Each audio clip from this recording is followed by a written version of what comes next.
Welcome again as we continue in our special edition of Grafted In and talk about the events in the Middle East that are taking place as we move into the fall and we move into the dramatic events as the Palestinian Authority seeks to unilaterally have themselves declared a state.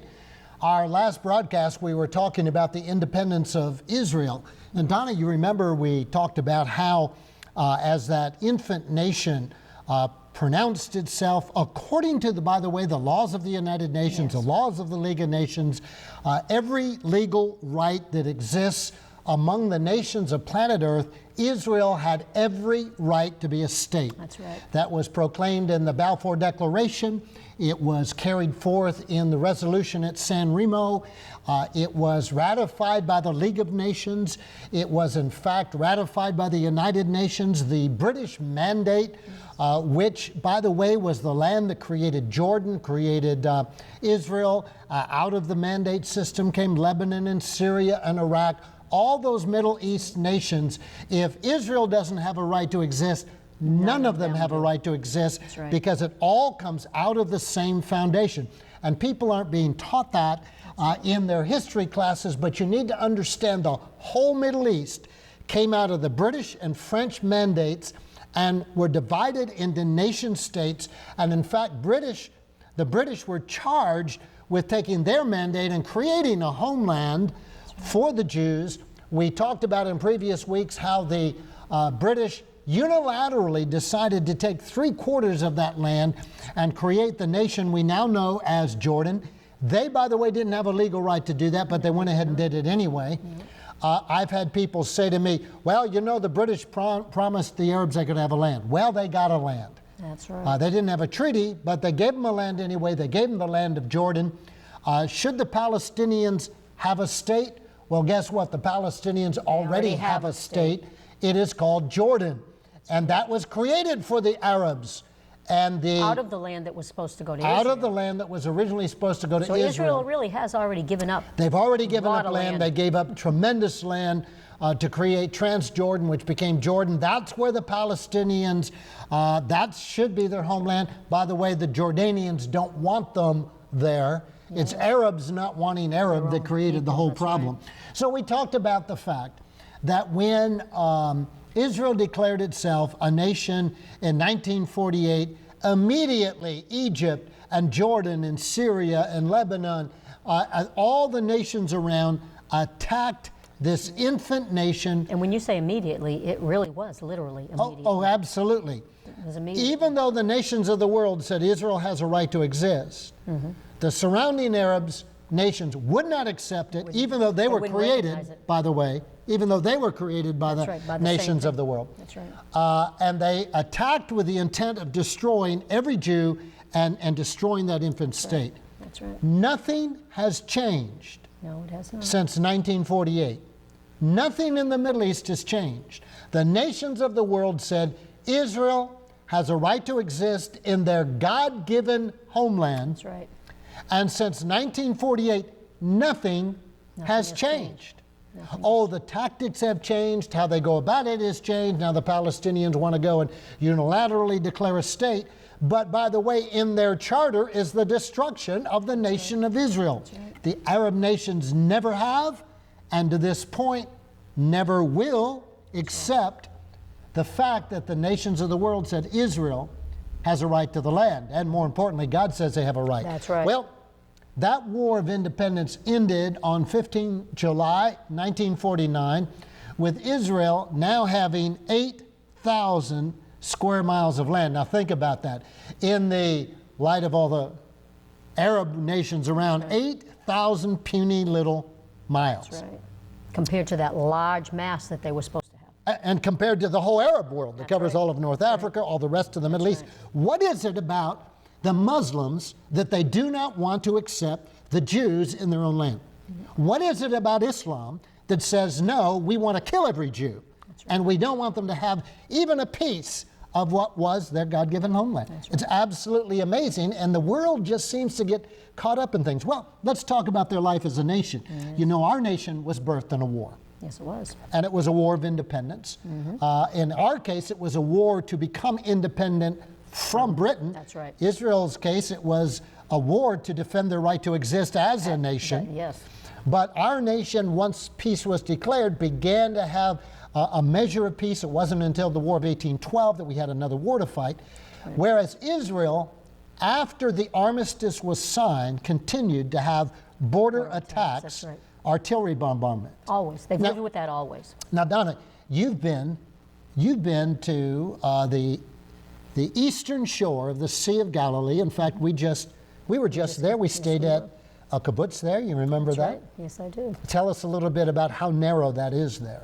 Well, I'm going to tell you, as the crow flies, is a very, very small distance. I think that anybody who is suggesting that they give up the Golan needs to go there. Anybody that has any sense, and stand up on those Golan Heights and look over and see how any sane person could expect a nation to give up this strategic point of their land, because the enemy can just come and settle right up on the top of it and look down and just shoot right into them. When you say look down, how rapidly does the Golan Heights rise from the Sea of Galilee? It just goes right up there. It's straight. That's straight right up there. It's not a gradual, let's drive up the road. That's right. No, it's just straight right up there. And it's a strategic point that they need for their defense. Israel needs for their defense. So in those first years, imagine that, a strip of land on the east side of the Sea of Galilee was maybe half a mile from the edge of the sea to the steep rising mountains. Right. Yep. And the Syrians had artillery shells on those mountaintops. That's right. And they would fire down onto the kibbutzes of the Israelis trying to farm that little strip of land. That's right. Continuous border attacks have always been a part of Israel's existence. That's right. Now, the border on the south, after the war, the Sinai Peninsula, that whole area around Gaza, that the United Nations established peacekeepers between Israel on the south and then the Egyptians in the Sinai. This is, by the way, why I'm not particularly keen about United Nations peacekeepers. What happened on May 19th, 1967, was Egypt expelled the United Nations peacekeepers. Now, wait a minute. Here's Israel. Here's Egypt. We have a war. By the way, it was not the Israelis who said, let's stop the war. It was all their enemies who said, we're being defeated, we better stop the war. That's right. Who cried out to the United Nations, help the Israelis, big bad Israelis are beating us up. Excuse me. Who started the war? Who started it? And by the way, you outnumbered them 20-1. That's right. And so the United Nations troops, as part of the ceasefire, were established along that line between Israel and Egypt, but on the Egyptian side of the border. And on May 19th, the Egyptians kicked them out. Now, the present-day Palestinians say they want a state. By the way, they want the United Nations to come into that state to protect their rights, and they want the United States to be in charge of the United Nations in that new Palestinian state. But we have a long history of Arabs attacking Israel, getting defeated, crying out to the United Nations, oh, they're beating us up, even though they started the war. They started it. Asking for the UN to form a protection between the two nations. While that United Nations is in there, the Arabs rearm and get themselves equipped. And now kick the peacekeepers. And now kick out the peacekeepers. Now we think we've got a chance to come back and fight and win. Right. So now we don't need you and we'll get out. So why would we think it's going to be any different this time? Excuse me. Anyway, so that was followed by May 22nd, 3 days later, in 1967, Egypt closed the Straits of Tiran. Now, the Straits of Tiran is the seaway down at the bottom of Israel. If you go down to where the Red Sea is, that's called the Straits of Tiran. And Egypt closed the straits.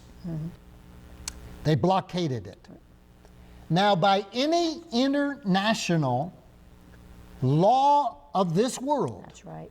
if you blockade another nation, that is an act of war. It's an act of war. It's an act of war. You don't have to send a letter. You don't have to get on the radio and say, we declare war. No.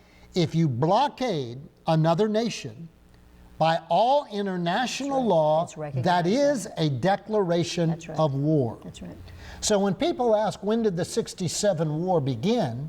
I maintain that it began on May 22nd, 1967, when Egypt closed the Straits of Tiran.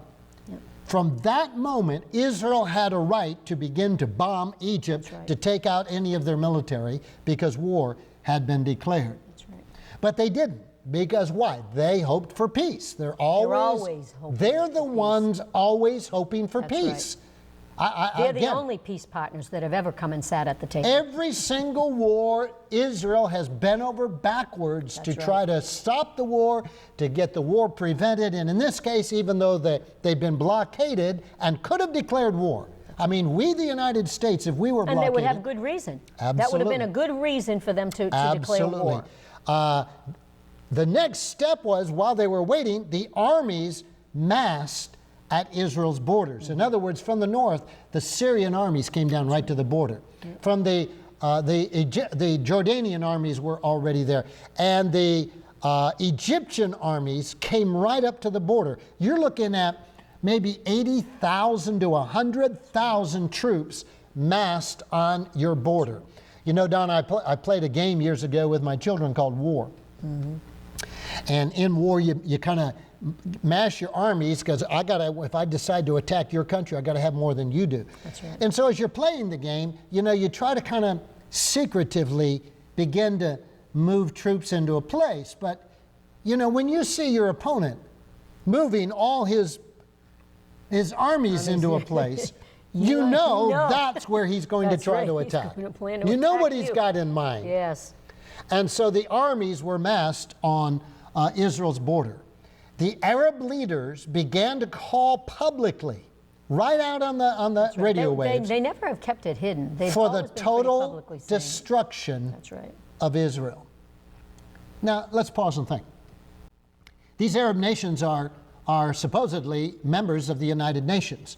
The United Nations Charter forbids one nation from calling for the destruction of another nation. That's right. Rightfully so. In other words, we're a club, and to be part of this club, you cannot threaten to kill another member of the club. That's right. That's right. And I hear that you threatened to kill George, and so I simply say, is that true? Yes, I'm going to kill George. Well, then you're you out of the can't club. be a member That's right. of the club. That's right. The minute you don't do that, the club is useless. That's right. The rules are useless. The rules are useless. So in 1967, when the Arab leaders called publicly for the total destruction of another member of the United Nations, That's right. the United Nations at that point should have either Should have. cast them out of the United Nations, That's right. or simply said, well, we're just a group and we never mean what we say. And that's exactly why some people call them the useless nations. That's right. And see, we as the United States should have said, if you don't kick them out, we don't play. I am not going to be part of a group of people who make a rule and won't enforce it. That's right. Okay? But they called for it. And in fact, let's look at some of these. Egyptian radio, Voice of the Arabs, 18th May, 1967. This is a quote. Donna, why don't you read that for us? They said, the sole method we will apply against Israel is total war, which will result in the extermination of Zionist existence. That's quite clear. I think that's quite Their clear. intent was quite clear. So if Russia were to say the sole method we're going to apply against the United States is total war, and it's going to result in the extermination of the United States, do we just kind of say, well, let's see if we can talk? Listen to this. Syrian Defense Minister Hafez al-Assad, 20 May, 2 days later, 1967, listen to what he said. Go ahead. He said, I, as a military man, believe that the time has come to enter into a battle of annihilation. A battle of annihilation. Folks, come on. Those words are quite clear. This is clear. This is not... You really can't misunderstand their intent. We are going to enter into a war to annihilate you. This is barbarism. This is insanity. This is worse than Hitler. This is worse than Stalin. Right. It is of the same ilk. It is, we are going to annihilate Israel. That's right. Listen to what Egyptian President Nasser said on the 26th of May. He said, we intend to open a general assault against Israel. This will be total war. Our basic aim will be to destroy Israel. These are quotes, my friends. These are These quotes. are quotes that This are on is record. exactly what they said they were going to do in 1967. That's right. When people criticize Israel, I say to you, you don't know what you're right. talking about. That's right. You're ignorant. Look at the facts. The facts are Israel, a tiny nation of 8,000 square miles, surrounded by nations who are saying, we're going to annihilate you. We're going to kill every single Jew. That's right. That is a moral war that requires that we respond to it. Right. And finally, Iraqi President Aref on the 31st of May said this. The existence of Israel is an error which must be rectified. Our goal is clear: to wipe Israel off the map. So my question, those four statements, Donna, does this sound like statements today that are being made in the mosques of Yes, it Arab is. countries? They haven't changed their wording. They haven't changed their intent. This is what they still intend on doing. It hasn't changed. Like you said, things have not changed since the inception of their birth. I mean, it's the same thing. And they're making their goal quite clear. 60 some years after the War of Independence, after Israel was a state, 60 years later, the mosques of the Arab countries Are saying the same are thing. saying the exact same thing. That's right. The hatred being preached in the schools of the Arab countries is the same. That's right. Their goal is to annihilate the Jews. That's right. If you can't read Holocaust in that, you are dumb and ignorant. Yep. That's exactly the goal of the Arab nations. And the PLO. And people in this country run around saying, oh, the poor Palestinians have their rights. Give me a break. The Palestinians have a country to live in. That's right. And no amount of oppression, and by the way, the oppression does not exist. No, Arabs in Israel have far more freedom than Arabs in anywhere, including the Palestinian They Authority. prefer to live there Right. because they Arabs thrive better in there. Israel have more freedom than Arabs in Gaza. Give me a break, these persecuted people. You Christians that go around saying, oh, we support those poor Palestinians, you don't know what you're talking about. That's right. This is a culture that for 60 years has vowed to annihilate the Jews, and every person with a moral fiber must stand up and say, never on my watch right. will that happen. And when we have a government that says we need to help the Palestinians, we have an immoral government. It's not moral. Do you realize, Donna, that over half of the budget of the Palestinian Authority is being paid by United States taxpayer dollars? That's right. Do you know? And these people that we're paying this money to have also vowed that kill. once they're done with Israel, they're coming after us. That's right. And so we're paying for them to progress to wipe us out. Do you know that the Palestinian Authority pays its terrorists who are in jail in Israel? Mm-hmm. If you're a minor terrorist, you got arrested, you got caught with a bomb, and you're in jail in Israel, the Palestinian Authority government pays your family back in the PA. They pay them, I think it's somewhere around $1,000 a month. Mm-hmm. If you're a mastermind terrorist who got caught and you're in Israeli jail, they pay you $3,000 a month. Where's that money coming from for them to pay terrorists in jails? Right. It's coming out of your taxpayer dollars. We're supporting the wrong side in this. So back in 1967, they vowed to totally annihilate Israel. Annihilate it. Very clearly, they made their statements. You know, it's interesting. When God shows up for a people, then the world gets mad at God and his people rather than what he's doing. Let me tell you what happened. Here you are, you're the nation of Israel. You're surrounded by Egypt, massed their armies, they're ready to go, and they're saying, we're coming, and we're going to annihilate you. The Jordanians are over there, they're going to annihilate you. You got the Lebanese and the Syrian coming down from the north across the Golan. Everybody in the military world in this state, in the United States, looking at that said, Israel's going to be hard-pressed to survive. That's right. The Israelis were planning over 5,000 or 6,000 body bags immediately to bury people. And so on June 5th, Israel launched a preemptive attack to defend herself. That's right. Now, I've heard people say Israel started the war on June 5th. And again, I say to you, you're ignorant. That's right. You're absolutely ignorant. You don't understand a thing about warfare. You don't understand anything about legalities. And you don't understand a thing about what was going on. Wait a minute. You're surrounded, come on, you're surrounded by all these people who are threatening to kill you. So you launch a preemptive attack and you're the one that started it? If I'm down in the streets of Fitchburg and people are threatening to kill me, so I call the police, and the police go, and before that person can hit me, they arrest him because he made attack. Is that called I started the problem? I don't think so. They're threatening to kill me. I call the police go take him out. Why? Because he started it.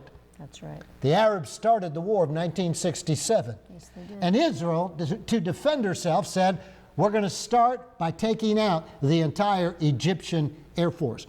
That's right. Brilliant. This war, by the way, think about it. Egypt had planned for years and years. They'd had, 20 years to plan for this war from the last defeat. The Syrians, they massed all their armies. They have all this weaponry. They have Russian weaponry primarily. That's right. And there's little tiny Israel. This war that's going to be total war and going to annihilate Israel lasted only 6 days. 6 days, that's right. The 6-day war. It was a miracle. Yes, it was. An absolute miracle. How did Israel do this? It was truly David and Goliath all over again. And in fact, the only reason the war got stopped was because Israel quickly decimated the Air Force, destroyed the Air Force of Egypt. Therefore, they could now, with their airplanes, destroy the armor of the Egyptians. And within a matter of 2 or 3 days, push the entire Egyptian army all the way back across the Gulf of Suez, across the Suez Canal. Yep. And in fact, Israel crossed the Suez Canal. That's right. Now, people don't understand the politics of those days. All of a sudden, the United States is saying to Israel, we got to stop. We got to stop. You got to stop your ally. But why? Here's Israel. They're across the Suez Canal at the gates of Cairo. Here up on the north, they push the Syrians out of the Golan Heights, and the door to Damascus is wide open. What was the United States concerned about? They were not concerned for Israel. No, they never went in and said, oh, we got to help you win this. That's right. They were concerned because Damascus and Cairo were allies of Russia. And their concern was if Israel went into Cairo and went into Damascus, now the Russians are going to get involved, and that's going to mean we, the United States, are now going to be at war with Russia. Right. It had nothing to do with Israel. No, it did not. It wasn't because we love the Israelis. No, it was not. It was simply out of self-interest. And notice they stepped in when Israel was winning.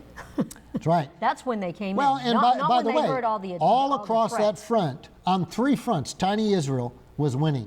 That's 6 days, Israel totally destroyed the enemy Air Force, gained the whole of Sinai, gained the Golan Heights. All of Jerusalem was now back in Israeli hands for the first time in 2,000 years since the Romans kicked them out. Now listen, still the Arabs did not sign a definite peace treaty. No, they didn't. Now this is important to see, folks, because we have a president who says that Israel should go back to the 1967 border. It was never a border. No, it wasn't. Look at the UN resolutions and the result of that war. That the West Bank, so-called, is land that is to be determined by negotiation.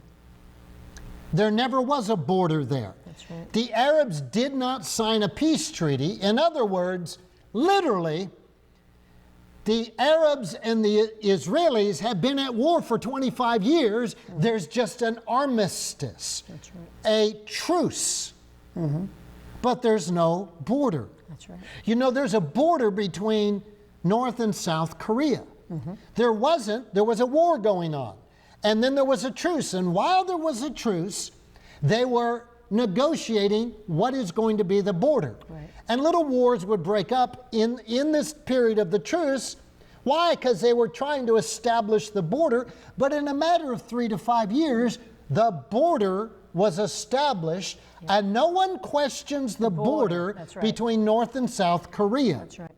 My question is, how on earth have we gone 40 years and the Arabs have not signed a peace treaty? That's right.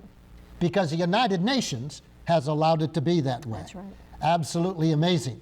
So that war kind of opened up a door. That's right. The whole of what we now know is the West Bank came under the control of Israel. That's right. The Golan Heights came under the control of Israel. All of Jerusalem It was under the came control. under the control of Israel. And For- didn't you say that they had pushed all the way over through, into the Oh yeah, right. So what happened after that war was pretty amazing. First thing is, Israel unilaterally gave the Sinai back to Egypt. That's unheard of. that is very You know, when somebody attacks you and you go and defend yourself and you end up conquering So their that's land. where the borders should have been, is wherever they conquered and they Right, won. absolutely. When we say go back to 1967 borders, let's go back to where they had pushed the troops back to, That's the enemy right. back to. Those are where the borders are. That's right. Legally, according to the declarations of war, the winning party wins this amount, you took this land, there's where the borders are. That's right. That's where, so maybe it's a good thing if it goes back to the 1967 That's not borders. how they because, define whoa, it. look at how wide their thing is going to be. They define them as right, pretty. because So- they play by different rules. Right, They so- make them up as they go along. So what happened, let me give you an example so you understand. After World War II, the Allies took over Germany, and they divided it into partitions. And the Allies controlled it until such a time as they could enable a German government to take place. They didn't turn around the next day and say, we give it back to you, Germany. No. Okay? You establish peace, then you might talk about how the land's going to go. Right. Israel Gave gave it back. the whole Sinai back to Egypt. They also gave the Temple Mount back to the control of the Arabs. And Moshe Dayan did that with no vote or anything. He unilaterally told the Waqf, you can have this. What they retained was all of Jerusalem, they retained the Golan Heights, they retained the West Bank, and because Israel had that land in their possession, that land prospered. And we're going to talk about that next week. The result of the 1967 war is that the Arabs prospered like they'd never prospered before. This is Pastor Don and Donna Long. We hope you'll join us next week as we continue in this series from Grafted In, Israel and the Middle East.